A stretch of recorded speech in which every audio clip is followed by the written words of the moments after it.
last night I showed this individual, and I think he has really good content, very thorough, just like Mike O and some other guys that run these true crime stories. His name's Nick Crowley, and he has quite a following. I know the video that I want to get into tonight, 2.6 million views in 9 months, so that's not too shabby.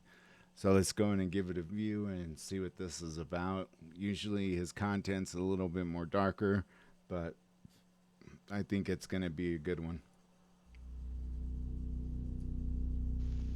Throughout my time here on YouTube, I've spent countless hours searching for dark, obscure content from all across the web. And out of all my morbid findings, only about 1% of them have actually been turned into videos.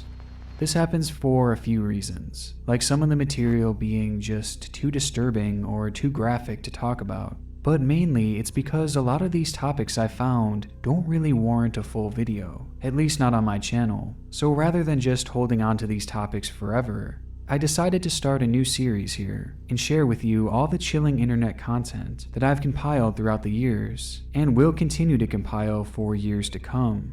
So join me in this new venture as we dive into the internet's darkest corners. Before we dive into this, I have to give a family and all of the best horror they have actually, which is by far one of you. Promo code Crowd. Start watching. And some things you just shouldn't see. It's been over 15 years since the premiere of the now hit show America's Got Talent, a competition program centered around finding the top entertainers in the country. But despite the show's huge popularity, I was surprised that I hadn't heard about its upcoming spin-off, which was set to air fairly soon. The show is called AGT Extreme, which focuses solely on Daredevil acts, a premise that has subsequently caused a bit of a stir online, as having a competition focused on extreme stunts means that people will take things further and further to win, which would lead to their performances getting riskier and riskier over time, pushing the envelope and heightening the danger. With this in mind, many critics have called out the show for how dangerous it could become. And as it turns out, even before the first episode has made it to air, these critics may have already been proven right. On the 15th of October 2021, TMZ would publish an article outlining an incident that had recently happened on the set of the show. The accident supposedly involved 41-year-old Jonathan Goodwin, a man who had performed on AGT before, where he attempted other life-threatening challenges, all of which had gone off without a hitch. But this time was different. The article wrote, Jonathan Goodwin, a Daredevil stuntman on the new America's Got Talent Extreme, suffered brutal injuries after a stunt he attempted went horribly wrong, and it was so bad, people on set thought he was dead. The article would then go on to explain the stunt that Jonathan had attempted to perform and how exactly it all went wrong. Goodwin was suspended 70 feet in the air in a straitjacket, hanging by his feet from a wire. Two cars were suspended on either side of him, swinging back and forth. The stunt was for Goodwin to free himself from the restraints, and then fall on an air mattress and avoid getting crushed by the cars as they swung in the air. Then something went horribly wrong, and the cars smashed together, sandwiching Goodwin in between them. The impact caused the cars to explode, erupting in a gigantic fireball. Goodwin fell to the ground and hit his head. The article then mentions that Jonathan's exact conditions weren't known, but that his injuries had been incredibly severe, having to be airlifted to a nearby trauma unit. The scene described sounded absolutely crazy, as the stunt Goodwin had performed sounded unlike anything I've ever seen before. And following the release of this story, curious readers wanted to know more, as they wondered whether the ordeal was filmed, and if that footage would ever get released. But according to the article, this had happened on the day of rehearsal, meaning that there was no live studio audience, and the cameras potentially weren't even rolling. And even if the show had been filming, it seemed highly unlikely that they would ever choose to release this footage. However, as it turns out, during the whole event, another camera had actually been recording on set that day, which just so happened to capture the entire thing. It's unclear who was behind the camera, though many believe that it was likely a staff member who had pulled out their phone to film the act. And somewhat unsurprisingly, just days after the initial report, this very video would emerge, quickly spreading to practically every social media site across the internet.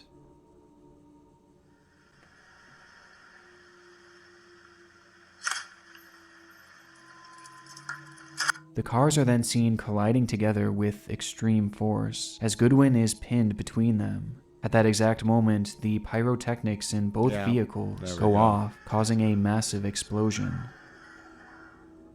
Jonathan would then collapse 40 feet to the ground below, falling headfirst.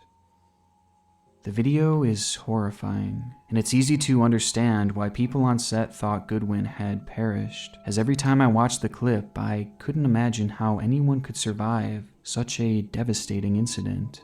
But shockingly, Goodwin would actually regain consciousness that very day, and despite suffering serious injuries like 2 broken legs and burns throughout his body, he doesn't appear to be in critical condition anymore, as he's even taken to his Instagram page to let his fans know that he's going to be okay.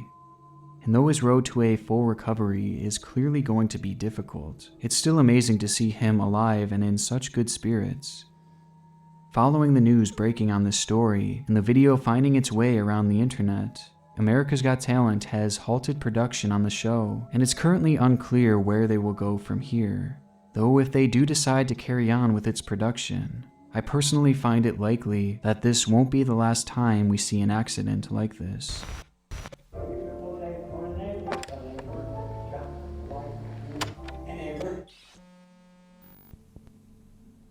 Our next story takes us to an obscure Reddit post made back in September of 2020.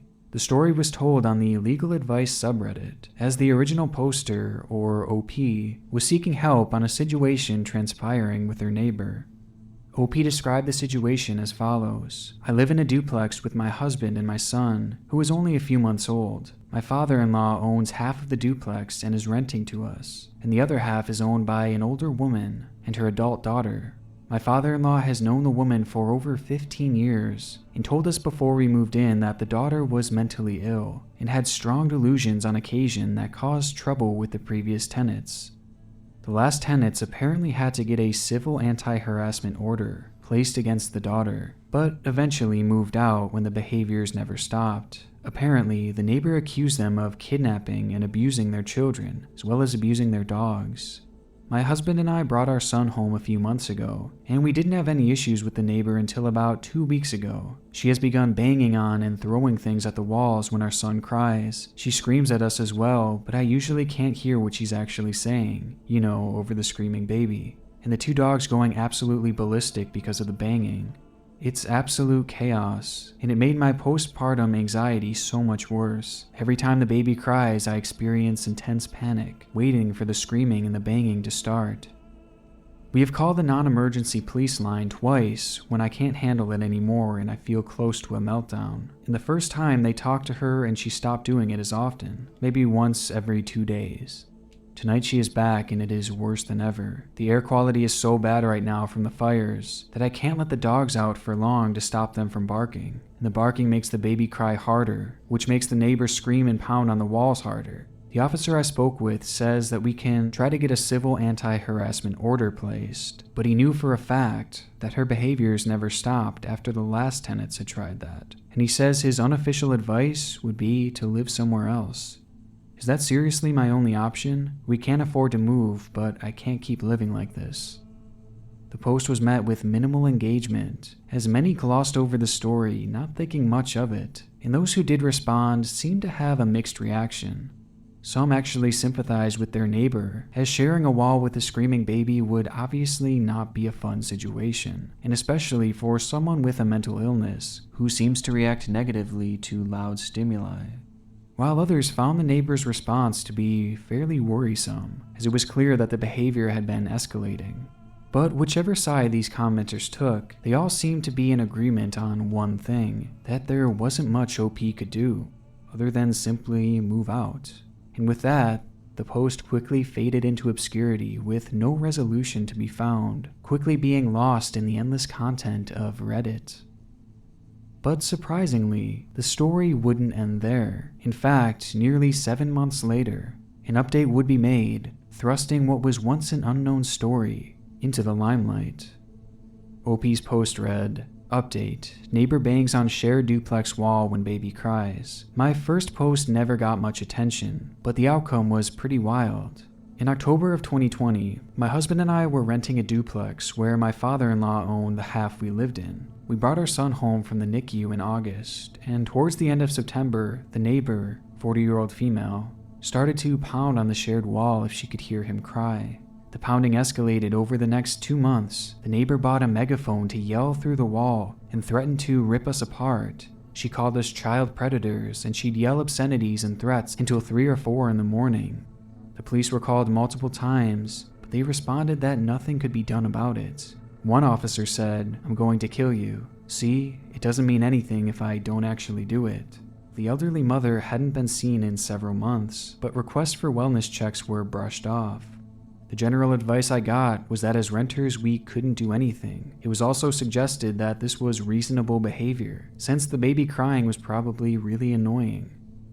Since my first post, we moved in with my grandmother for our safety. The neighbor ended up busting a softball-sized hole through the shared wall to scream at us, and occasionally just stare at us. The smell that came from that hole was indescribably bad. Our security cameras recorded her coming to my son's nursery window at around 2 a.m., almost daily, just staring and holding her cat. It took until the end of January for police to finally be able to enter her property. The elderly mother had been deceased since at least June, and the daughter had the corpse dressed in her Sunday best, rotting in a deadbolted bedroom. The news article said that the mother died from natural causes. The daughter was taken to an inpatient psychiatric facility. The update came entirely out of left field, yet this lady's timeline made perfect sense, as the daughter's behavior likely escalated not just because of the new child, but also because of the loss of her mother. And without her mother to care for her and keep her in check, it allowed her actions to go way off the deep end, as by the end, she had clearly become completely delusional. However, this is Reddit, and with Reddit comes a slew of fake stories designed to go viral, which alone caused many to instantly write this whole situation off as a hoax. But digging deeper, this doesn't actually seem to be the case, as some would find news articles outlining a virtually identical situation. On the evening of January 29th, a welfare check was conducted at the home of 65-year-old Cynthia Newman. The lady had not been seen in months, and it wouldn't take long for police to figure out why. One article wrote, "The body of Cynthia Newman, 65, was found in a reclining chair with a pillow under her head and body. She was covered in blankets in an attempt to cover the body from sight. Newman's body was covered with insects and showed significant signs of decay, including exposed bone and places where skin was starting to peel off. It also appeared that animals living in the house had started to gnaw at the corpse." Also within the home was Cynthia's daughter, 41-year-old Jacqueline Bebout, who had been living with the corpse for over 7 months, never reporting it to authorities as she, quote, "didn't want to be alone." According to the articles written on this, Cynthia had died due to natural causes, though her daughter would still wind up being arrested on charges of failing to report human remains, with her sentence landing her in a mental health facility. But hearing this story side by side with these two threads, well, it all adds up, right down to the month that she claimed it happened, leaving me without a shadow of a doubt that this was in fact real. And as I read OP's post once more, it becomes clear that the strong stench that she was smelling was the smell of a decaying body. And with this context, what started as just an obscure, forgotten post on Reddit has now shifted into one of its more twisted threads. When someone dies, it means they're not alive anymore. Reddit is home to a lot of disturbing content, and it's here that we find another thread, with this one requiring no context for its darkness to be understood.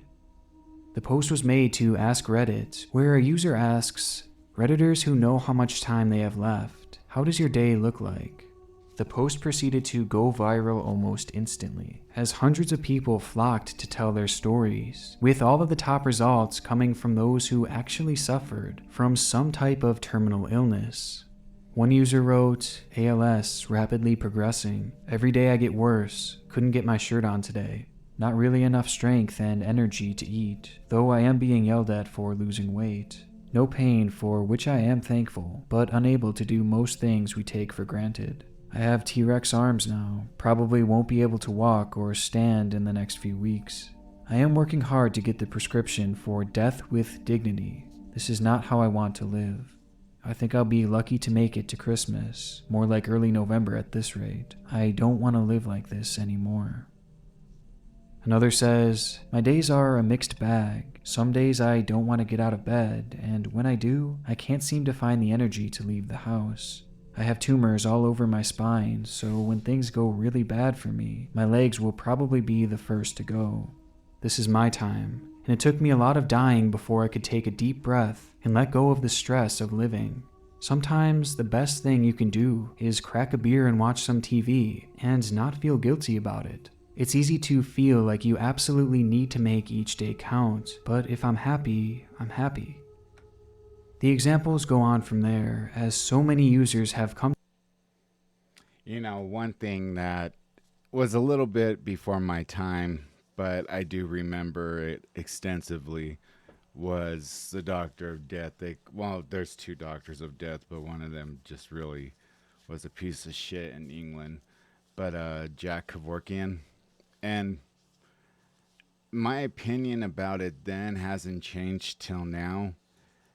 He never sought out people that wanted to die because of these terminal illnesses like this. I could understand if he sought them out and was trying to talk them into it. Now, I might be wrong, and you guys are more than welcome to correct me, but I don't ever recall a story coming out where it said that he was the one initiating or manipulating the thoughts of others to take their lives, and he would be the one to do it. It was my understanding that they reached out to him, and he, provided the cocktails of, the different, drugs, I guess, to end their lives peacefully so they wouldn't have to live in so much pain. And I've had a lot of people die on me in the last 8 years or so. I must have lost 16 family members on my dad's side of the family alone, including my father, grandmother, aunt, uncle, cousin, another cousin, 4 uncles actually. I only have 1 uncle remaining on my dad's side of the family. And I only have 1 aunt remaining on my dad's side, or 2 aunts, except the other one lives in Texas. I don't get to talk to her much, but yeah, I mean, that much death in this such short amount of time, it really does something to you. It really just makes you appreciate life more. And I was never one to be scared of death, and I find myself more and more kind of fearing it, even though I am saved. And for those of you who don't believe in God, I don't mean to offend anybody by me talking about it, but I am religious. I am a Christian. I'm not a Bible beater. I don't judge others. I don't, have prejudice towards, anybody in the LGBTQ community, or obviously, racial, because look at me. I mean, I'm as dark as can be. I'm not that dark, like I'm saying, but, I have multiracial friends. I mean, it's just, I don't know, like, I just always felt like, dying, I'm going to go to heaven and that's just going to be it. It's just, I couldn't imagine going through that pain and actually having a countdown, knowing that your life is going to end on this particular day, because we're never promised tomorrow. And, you always hear these weird, stupid sayings in memes or on, I watch this one funny guy on TikTok, on the short clips on YouTube, and one of them, like, isn't it crazy that there's some place on this earth right now that you're going to die at? And I don't know why that stuck out, but it's because I'm afraid of dying, I think, now, and my heart goes out to these people. It really does. And when I do, I can't seem to find the energy to leave the house. I have tumors all over my spine, so when things go really bad for me, my legs will probably be the first to go. This is my time, and it took me a lot of dying before I could take a deep breath and let go of the stress of living. Sometimes the best thing you can do is crack a beer and watch some TV and not feel guilty about it. It's easy to feel like you absolutely need to make each day count, but if I'm happy, I'm happy. The examples go on from there, as so many users have come together to share their experiences, and it's interesting to see how all of their answers differ. With some, they preach positivity, and somehow through it all they have found their inner peace, while others, well, are clearly struggling to come to terms with what will soon happen to them. With most feeling guilty for what they have put their families through, and what their families will soon go through once they're gone. It's all just horribly depressing, and unfortunately, it's far worse than I described. As I've left out one devastating note, with that being that this thread is actually over 5 years old, and those accounts that had shared their stories, both good and bad, have now fallen silent, leaving the accounts responsible for practically all of the top stories in this thread abandoned, with no updates in years. This thread is no longer a group of people sharing what their last days will look like. It's showing what their last days did look like, as it appears that the vast majority of them are no longer with us, succumbing to the fate that they knew was around the corner, leaving this as, in my opinion, one of the most painful threads I've ever scrolled through. Wait till you see New York from our point of view. Spend a sunset on top of the world. It's rare to see so many people know how their future is going to turn out and the fate that lies ahead. But most of the time, the future turns out to be far more surprising than you can ever imagine, which leads us to a website called airliners.net, where 21 years ago, a group of users began a discussion centered around an impossible situation. But for just a brief moment in time, they pondered it, with the subject line reading, "If a 707 hit the World Trade Center." A user named MD90 starts the discussion by saying, "When the two towers that made up the World Trade Center were built, they were designed to withstand the impact of the largest airliner of the day, the Boeing 707 Intercontinental. The Empire State Building survived a B-25 medium bomber crashing into it on a very foggy day. It was during the weekend when most people weren't there, but still, 14 people died. Anyone want to bet that the World Trade Center could survive a 767 impact?" This post was met with the response, "Let's not try that, okay? One terror attempt was enough." From there, others chime in, with one adamantly saying, "My bet is no way. Just imagine a fully loaded airliner the size of a 707 slamming into any building. Think about it." And the discussion carried on from there. One person wrote a rather lengthy, well-thought-out response saying, "If a 707 or a 757 slammed into the World Trade Center, it might be much more damaging than the case of the B-25 bomber that crashed into the Empire State Building. It is very doubtful any passengers or crew would have survived such a grim scenario. Also, there are probably more people per floor in the World Trade Center compared to the Empire State Building, so casualties in the building will likely be much higher." Another user responds by saying, "The structure itself would survive, as the buildings are surrounded by other buildings, and thus only a hit could take place high up on the structure, meaning not at or really near ground level. If it could somehow penetrate and hit the base, that would take it out completely, but a hit 500 or 600 feet up most likely wouldn't take out the whole thing." Within this thread was even an employee who had been working at the World Trade Center at the time, who chimed in stating, "I am working in downtown New York at the World Trade Center, and when someone is in the observation deck of the World Trade Center, you see planes approaching the LaGuardia Airport, not far away from the building. Sometimes you think that the plane is coming to hit the building. And I always think, what if a pilot crashes a plane on us?" The conversation eventually leads to someone saying, "The scenario is really hellish. I think the flight disaster record, Tenerife, 1977, 582 dead, might get reset by a lot. You would easily have 1,500 or more, since you would have 200 in the plane, at least 500 in the building, and a real shitload on the ground. If the building managed to fall, there might be 5,000 or 6,000 dead. Oh well, that's why they put AC lights on the buildings." This was the final message written in that thread. A thread based around an impossible situation, a situation that could only live in one's imagination, or at least at the time it was. Not even 1 year following this thread, 2 Boeing 67 planes would crash into the World Trade Center, forever changing the course of world history. The same planes that user MD90 had referred to when saying, "Anyone want to bet that the World Trade Center could survive a 767 impact?" And as it turns out, it couldn't. And that's the history of the camera. As part of my channel, I have a tendency to focus in on disturbing videos and channels. But recently, I've fallen down the rabbit hole of another form of media, photographs, and specifically final photographs, the last pictures taken in a person's life.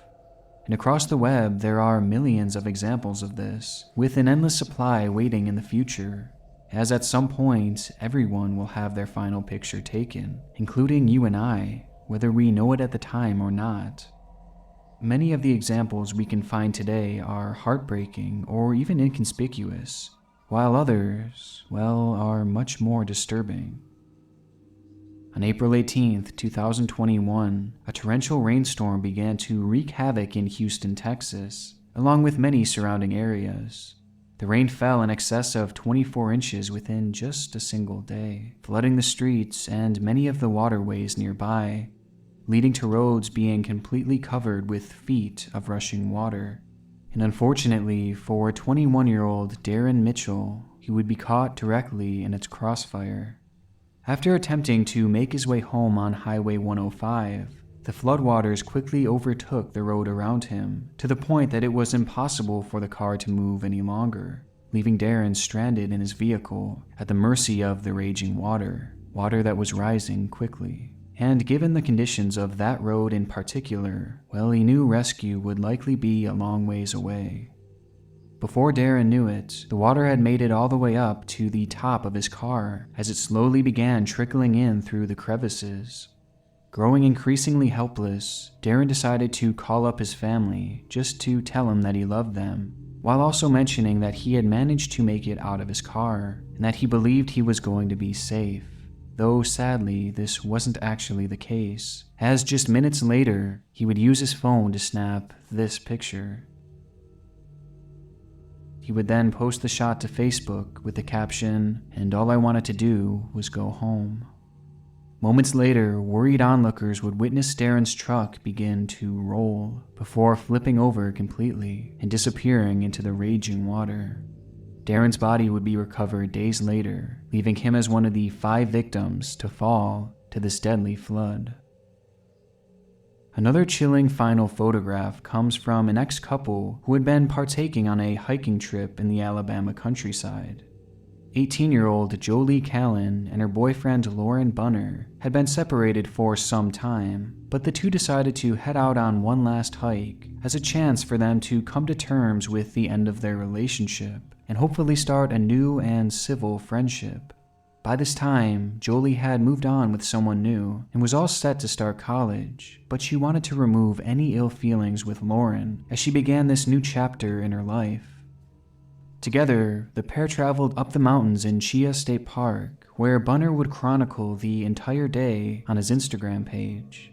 He posted photos of Jolie walking her dog, as well as just taking in the gorgeous scenery around them, with this shot proving to be incredibly stunning, as it shows just how vast the woods were that surrounded them. Bunner would snap this picture before quickly posting it to Instagram as a way to cherish this memory, his last memory with Jolie. Just moments after taking the picture, Bunner would put his phone down and pull out a handgun that he had concealed in his pocket, He would then fire one shot in the back of Jolie's head, before flipping her around and shooting her once more to seal the deal. He then dragged her body to the edge of the cliff that she was seen here looking over, before pushing her off. Bunner was arrested that day after turning himself in, as it was clearly an attack done out of jealous rage, as he took exception to the fact that Jolie was moving on with her life, leaving him in the past. And it's likely that in this very moment, Jolie had no idea the fate that she was about to meet, and the plans that Lauren had for her that afternoon. But of all the final photographs that I've found recently, there's one that I find especially chilling, as it just leaves so much to the imagination. On June 6th, 2020, a group of friends had gathered at Frayant County Park to celebrate 46-year-old Biba Henry's birthday. As night started to fall and the party had begun to die down, Biba and her sister, Nicole Smallman, decided to stick around the park and continue the celebration, partying into the early morning hours. I commend the The chief two for played doing what he music, did. danced, and waved around fairy lights, enjoying the day as if it was their last. And wanting to document the festivities, the ladies would set up one of their phones and begin photographing themselves. The phone was connected to a clicker that the girls would use to snap over 100 pictures, documenting their night in this dark wooded area. The pictures were a little grainy, and many of which were hard to make out, but it seemed as though the two were having a great time, or at least they had been, until this final photograph. It is incredibly blurry and difficult to make anything out, but the context behind it is highly disturbing. Just comparing it to the photograph taken right beforehand, it appears as though both subjects had been posing for a photo, before quickly turning to their left at the same time, almost as if something off camera had caught their attention, and even startled them. You can see Nicole Smallman looking to her left, and the body of Biba Henry turning that way as well. But besides that, nothing else can really be made out, which makes it all the more bizarre once it's revealed that this would be their last photograph, as the two would be found hours later, having suffered over 30 stab wounds, with their bodies being hidden under nearby brush. The two women had been brutally murdered. Following a lengthy investigation, it would eventually be determined that the two had been attacked that morning by 19-year-old Daniel Hassan, and his motive was incredibly bizarre, as he believed that he had made a deal with the devil, who had told him that if he sacrificed 6 people every 6 months, then he would one day win the Powerball jackpot. Daniel truly believed that the only thing standing in the way of him and millions of dollars was the sacrifice of 6 people. And so that's exactly what he tried to do. On the afternoon of Biba Henry's birthday, Daniel had seen their group in the park celebrating, and when the crowd dispersed to just 2 people, he decided it would be the perfect chance to perform his sacrifice. It was this moment, this final photograph, of the two seemingly noticing something on their left, that they would see their killer for the first time, as Daniel had just emerged from the woods, standing just barely out of frame, before he began his attack. In the year and a half since this photo was taken, Daniel has since been convicted of both murders, and is set to serve a minimum of 35 years in prison, though I think it's likely that he will remain behind bars for life. And though the story is quite obviously a tragic one, we can at least find some comfort in the fact that Daniel will no longer be able to carry out the remainder of his sacrifices. The internet never ceases to amaze me with its disturbing content, as every day new twisted stories are being uncovered. So if this is a series you would like to see more of, then please let me know, as there truly is so much more to dive into. Another good video by Nick Crowley. Let's say we jump into this next one because I'm curious.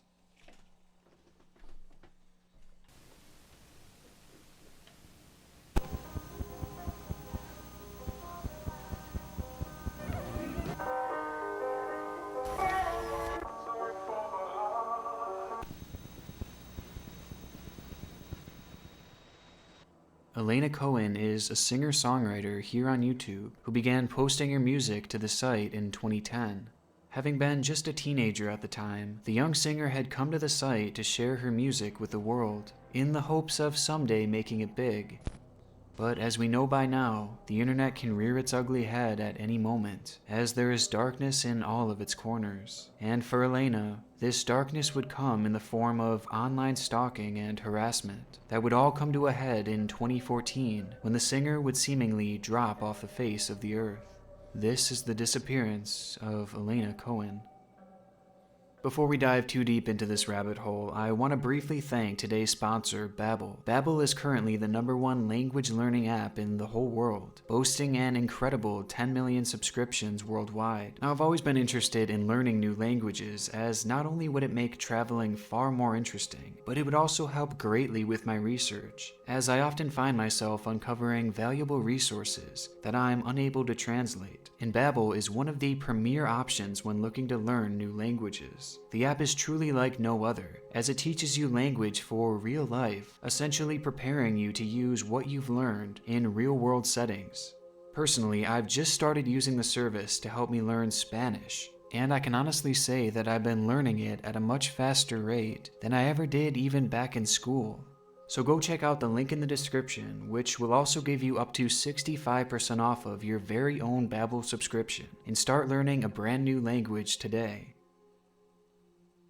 The creation of social media has made it easier than ever to broadcast your talents throughout the world, and in the early days of YouTube, a large number of its posters consisted of singers attempting to gain recognition and eventually making it in the industry. And this is actually something that happened more than you'd think. And he is now the #1 most subscribed to musician in Canada on YouTube. YouTube's ability to create full-blown stars practically overnight lured in aspiring musicians with dreams of doing the same, with Elena Cohen being one of them.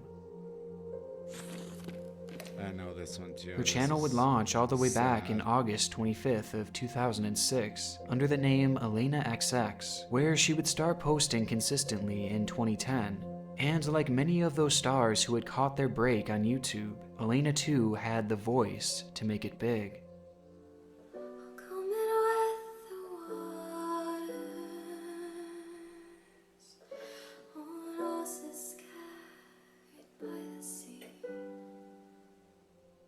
Her voice is both unique and breathtaking, as very quickly viewers would find her channel, having been blown away by her voice, and in just a few short years, her subscriber count would reach 10,000, a mark that was especially impressive back then. With her newfound internet fandom, a growing catalog of impressive covers, and even some original songs, Elena was really hitting her stride as 2011 came to an end, leaving her fans to wholeheartedly believe that her big break would be coming soon. However, sadly, it never would. Instead, as that year would come to an end, so did seemingly her drive for making these videos, as she would phase herself off the site over the course of the next few years, having only posted 3 videos between the end of 2011 and the end of 2014, before abandoning the channel altogether. She would then take things a step further, as she would private all of her videos but one, only to then delete all other traces of herself across all social media sites. And she didn't stop there, as it appears that she has also essentially scrubbed herself from the internet, leaving behind no trail as to where she went or where she could be today. Not only had she left the internet, but she practically made herself a ghost in the online world. And all of this was done much to the dismay of her loyal fans. For years, the singer had been an extremely active social media user, constantly filling in her fans as to what she was up to. And this, coupled with the fact that her channel was booming at the time, and that she seemed so close to obtaining her dream of being a singer, made her disappearance all the more concerning, as with her being essentially off the grid, she had removed any chance of her ever becoming discovered.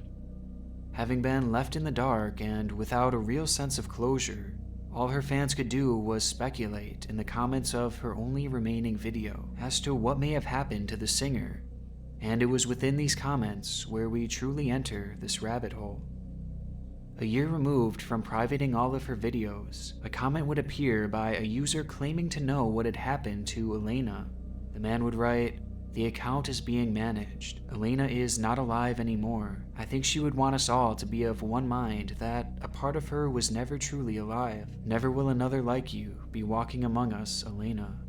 The cryptic nature of this post makes it both disturbing yet easy to look over, as it seems like your typical crazy comment here on YouTube. But surprisingly, this obscure statement would prove to be our first clue as to why Elena had vanished from the internet, as when you search up this treated with the fact that the owner of this account had an obsession with Elena. The mysterious person had gone by the username eThunder, which when plugged into Google revealed hundreds of threads made on multiple forums across the web. The posts were all fairly incoherent, but they all shared one common theme: Elena. The man would make post after post in regards to the singer, who in the grand scheme of things was practically unknown at the time. And these posts would range from just general promotion and fandom for Elena, all the way to deep-rooted music industry conspiracy theories, in which Elena was supposedly part of. And making things even darker, after doing some digging, I discovered that this man actually has multiple other accounts, labeled under different usernames, where he posts even more Elena-related content. So far, I found at least 5 other names that he's been using, which has pushed his total number of posts far past just a few hundred, and instead into the thousands, with all of them being about the then teenaged singer. The man was and is clearly obsessed and certainly disturbed, but after taking the time to decipher any real meaning from the things he was saying online, there is ultimately a story to be told here that paints this random YouTube commenter as the likely reason behind such a promising singer's disappearance. By 2011, Elena's channel had been growing steadily, with that year in particular being the best she had had so far. She was gaining momentum by the day, all the way up until December, when she would randomly take a year-long break from posting on her channel, all the while doing so without any indication as to why. But looking through the online posts of eThunder may provide an explanation. In a Reddit post made in 2017, ePlanet would say, "I trained for several years to mix and produce music before attempting to enter the industry. While contacting artists to possibly contribute and collaborate with, I came across Elena Cohen, YouTube account ElenaXX. She built her following up over a 4.5-year period. I promoted her for free via Facebook and increased her following by 5 or 6-fold from February through December 2011. Top industry players were brought in, Katy Perry and Taylor Swift, the most public and involved that I'm currently aware of." It's a bizarre claim, and one that he has reiterated multiple times across numerous sites, also adding, "I promoted an unknown artist, Elena Cohen, via Facebook in 2011. I was very successful in bringing in key top-notch players of the industry." In his own words, this man believed that the success Elena had found on YouTube was thanks to his Facebook posts that he had made about the singer, further claiming that the superstar singers had reached out to Elena all because of his posts. But though this is something that he adamantly claims, it's a statement that simply isn't true, as his Facebook page only has 51 followers, and his posts only receive an average of 1 to 2 likes. Plus, there is no evidence to suggest that any famous singers even knew who Elena was, and instead it seems to be a story that was completely made up, but not in the mind of this man. He believed it fully, and because of this, he felt entitled to know Elena personally and to be part of her life, as in his mind she was only successful because of him. And not only this, but he also viewed himself as her producer and her agent, despite Elena having never actually interacted with a fan publicly.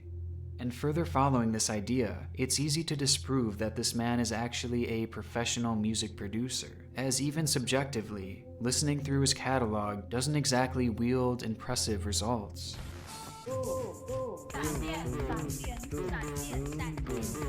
But either way, in his mind, what he was saying was true, and this produced a sense of bitterness and entitlement within the man. Bitterness that would lead to him posting even more about Elena, something that would really ramp up in December of 2011, which ironically happened to be the time that Elena would step away from YouTube for nearly a year. So this obsessed fan spins these delusions online, obsessing over this teenage girl, and right at the peak of his posting, she leaves. It's an interesting correlation to say the least, and one that gets even darker. One note that eThunder mentions briefly throughout his postings is that he knew where Elena was living during the summer of 2011. He said that he knew she was living in Tucson, even insinuating that he had attempted to see her, as he claims to have lived there during this time. And as a side note, I've never seen any mention of her having lived in Tucson, even within the comments left around that time period, and I found no evidence that she had ever made that information public, making one wonder how this man had known this information in the first place. This serves as our first indication that this online obsession may have spilled over to the real world, as the words he's saying and the scenes he's describing line up with what you'd expect from a real-life stalker. Whatever the case may be, he began truly harassing her, and she left the site not long after, only to make her return nearly a year later, in August of 2012, with her brand new song, Epicenter. Fans were thrilled to see the beloved singer return from such a spontaneous break, and many believed that she would likely be back for good, as she had clearly been working on new music while she was away. But oddly enough, just as the singer would return to post this song, she would yet again disappear, going off the grid this time for nearly 2 years. Knowing her first break seems to have some correlation to the fan known as eThunder, it's not hard to wonder if this second break also had something to do with the man, and digging through his posts does reveal some alarming clues. Buried in paragraphs of rambling, eThunder would bizarrely make a claim that he viewed Elena's song Epicenter as being written specifically for him, saying, "The content and circumstances surrounding Epicenter could be considered as something I was supposed to react to." Again, there is no evidence to suggest this whatsoever, but in his mind this was a call to action, which most likely led to him ramping up his harassment of Elena even more, something that seemingly had already driven her off the internet once already. But the situation doesn't end there, as he would then mention that he was incarcerated in 2012, 2 months following the song's release, due to a situation involving Elena.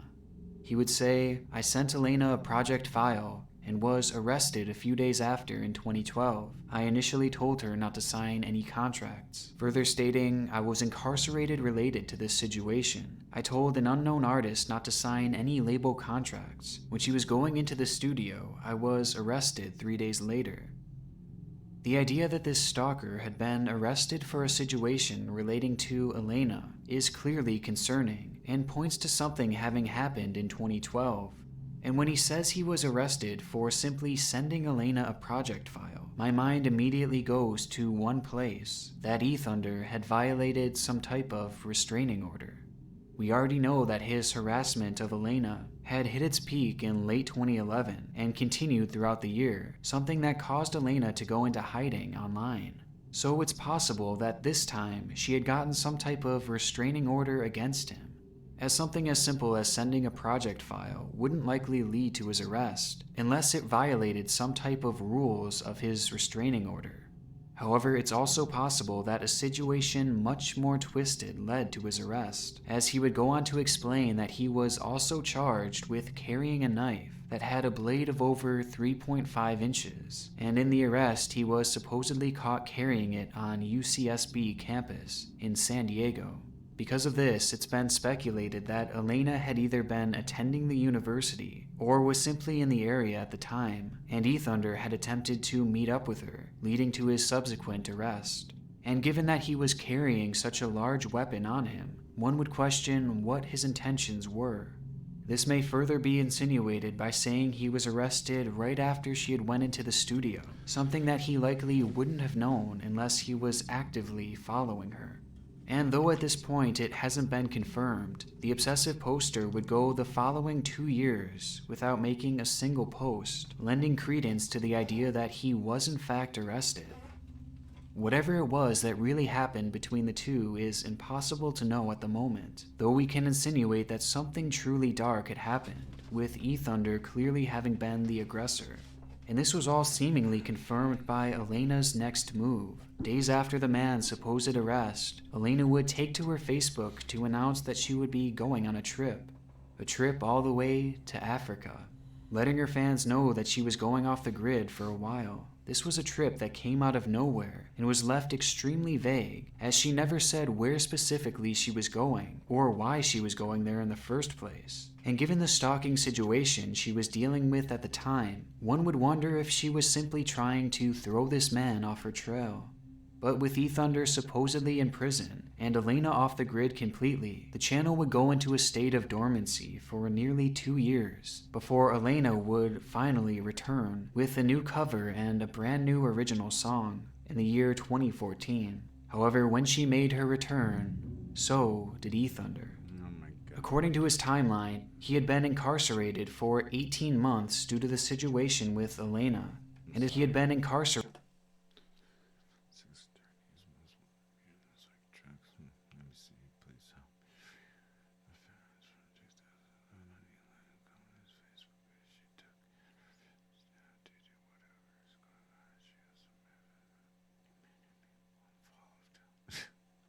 For 18 months due to the situation with Elena, and his time in prison clearly proved to be ineffective at reforming his behavior, as when he came back out, he was more adamant than ever about harassing Elena, as he put the blame on her for putting him in prison. He spouted off wild theories at a rate far greater than he had ever done before, and immediately upon his return to the web, Elena would, for the final time, disappear from her channel, this time removing all videos but one and cleaning the internet of any trace she had ever left behind, with this channel seemingly being the only evidence that she had ever even existed, leading many to wonder if Elena Cohen was just a surname, or if she'd even changed her name legally, as like I said, she's practically untraceable online, something that is just too hard to do in today's society, leading us all to wonder what happened to her. And in my opinion, this was exactly what she wanted. The overlap between the timeline of her channel, along with the posting of E-Thunder, seems too much of a coincidence for it to not be at least somewhat connected. And I think E-Thunder's harassment, and the event that transpired in 2012 that led to his arrest, coupled with his release and the lack of changes in his behavior, seemingly proved to be enough to push her off the internet for good, and essentially go into hiding. Something that E-Thunder hasn't taken kindly to, as in the following years, we would see him further fall off the deep end, as he's since made claims that Elena is now dead or working with the Illuminati behind the scenes. At one point, he even requested a welfare check on her, stating, "I first request this individual to be located and deemed safe and alive. I request that she is notified. I am interested in having a discussion with her about this situation, and that appropriate authorities ensure that she does. If communication with me does not happen, I believe she will likely be a co-conspirator in at least some of this, and should be considered a strong suspect." And though this is obviously quite a frightening post, it's at least comforting to know that he also didn't know where Elena had gone. The man has since gone on to press charges against his own mother for her supposed role in his arrest, and even at one point believed that the singer Lorde had written a song about him, a song that he deemed as threatening to his life, leading him to file a $100 million lawsuit against her, which was actually submitted to the courts and is on record to this day, providing further proof that this was never some kind of ARG, though clearly none of these charges went anywhere. And at the end of the day, we are left with merely a few pieces of an otherwise huge puzzle that is yet to be completed, and truthfully, it may never be, as without Elena, this story will never fully be told. But in good news, it is apparent that Elena is alive, at least as of last year, as she has sporadically made some of her music live again on her channel, making me wonder if maybe her situation has changed, as after all, E-Thunder has gone practically silent as of late, potentially pointing to the idea that he is in prison yet again, or maybe that he finally got the help he needed.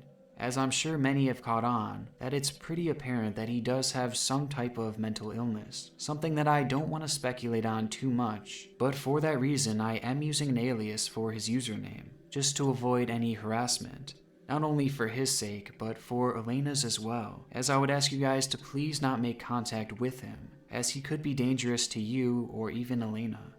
But rather than direct our hate towards her stalker, I think instead we should send our support to Elena and let her know that she does have a support system here on YouTube, and that we have her back if she ever decides to make her return. But honestly, that day may never come, and it's very likely that we'll never know what actually happened to her, as who would blame her for not wanting to come back? Plus, who knows, maybe she left the internet for a totally different reason, and this is all just one big coincidence. Regardless, for the time being, the disappearance of Elena Cohen will remain as one of YouTube's many mysteries. I want to give a big shout out to all my gold tier patrons and my god tier patrons, Alfred, Dallas Ovdink, Donovan. Wow, what a story. I thought it was a different one, but wow, that's just sad. I couldn't even fathom having that kind of fear constantly. I mean, I hope they do whatever they can to keep that guy away from her. I mean, look at what happened with that young girl, 13 years old, and she had a stalker and her father killed him trying to break into the house. I mean, you just don't know what type of personalities you're dealing with. Anyways, I hope you guys like this. I might load another one tonight. I really dig Nick Crowley. And we'll find another interesting one if you guys are into that. So yeah, I'll be right back. Peace.